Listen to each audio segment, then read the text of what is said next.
All right, what's up, photography world? Today I've got a quick Magmod tutorial for you. On a recent engagement session, I had a super fun couple who loved to party and have a good time together, and they really wanted to have some photos of them celebrating.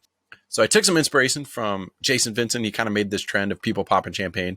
I haven't seen his behind the scenes video, so I'm not sure if I did it the same way he did, but it does have a similar feel. So I tried to do my take on it. The before picture, I got a real fuzzy one on my cell phone here.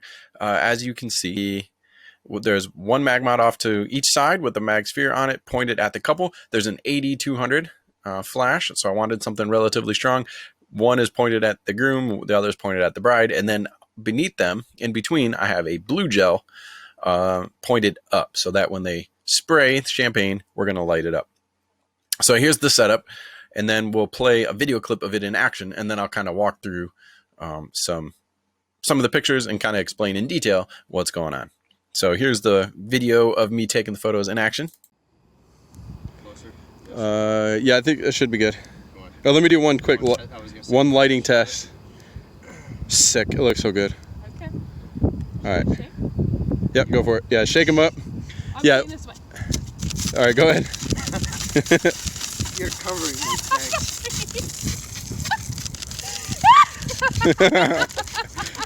Awesome. So as you can see, we had sparkling water, so that we didn't get too dirty and too full and covered in gross champagne. I just got sparkling water that looked like a fancy champagne bottle.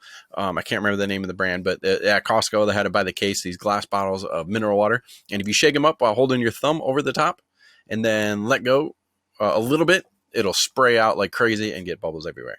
So I had them both backlit, but at an angle that light would still hit their face. So let's get into the light setup a little bit.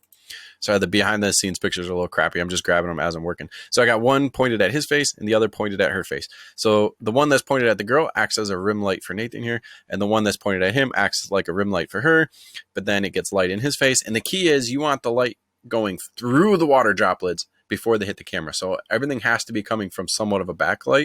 That's why having these 80-200s in the back and trying to light them from behind is going to work, because we're going to shine the light through the water droplets, but still get on their face. And then I put one little blue flash on the bottom so that we can try to get some color. And then, so first I make sure the lights are working, and then you have to dial in the exposure. You want the sky to be black, because as you can see in the behind the scenes video, there was a truck behind him, a dude washing his car. You've got clouds, you got trees. So here I'm pretty close in this test shot. I needed to get it a little bit darker. And so the final exposure ended up being 1/60th of a second at f2.8. I'm at 28 millimeters, ISO 80. So the idea here is you want everything to be black except for the water droplets. I forgot to tell them to turn towards each other. So they're facing me and they're only getting lit from behind. So there's not really any light on their face. So the next try, luckily I bought a whole case of the water. I have them facing at each other. And as you can see with the behind the scenes, you got the lights on each side. This light lighting her face, this light lighting his face, and then everything's getting blown up.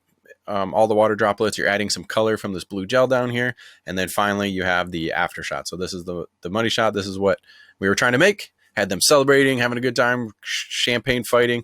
Everything's lit up in blue. They're nice and rim light. The water droplets are turned into the crystal glowing balls in the sky. I think it looks pretty cool. It's a fun effect. Basically anything that you can put up in the air, if you backlight it, it's going to glow. So especially if it's see-through, like water. So there's the old trend rain shot, smoke, anything that is translucent, you can do the similar setup and try to get something cool. So I'm going to try it again with some other things, like maybe with smoke or something like that, to try to get my own twist on this.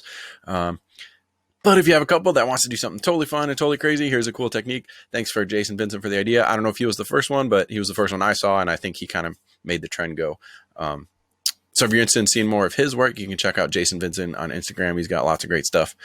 It's Vinson.